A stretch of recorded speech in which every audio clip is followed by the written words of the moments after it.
Najua rafiki yangu Uhuru tulifanya na yeye miaka 5 na tulifanya kazi mzuri, lakini sasa wakati mtu ya kitendawili alikuja na maneno yake sasa wakanikimbiza, wakanifukuza, wakaenda kwa ingine inaitwa BBI, wakaenda kwa handshake, mambo ya uchumi ikapotea, mambo ya kupanga, mambo ya barabara hizi zote nikuambie, hata barabara za Mau zilikwama kabla ya uchaguzi. A whole year before election, barabara yote Kenya ilikuwa imekwama.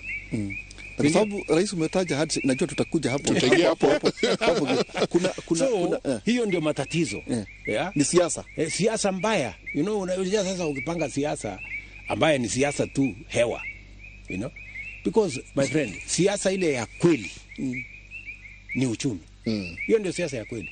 Na ndio Mheshimiwa Kibaki hakuongea mingi, hakufanya nini, lakini alipanga uchumi.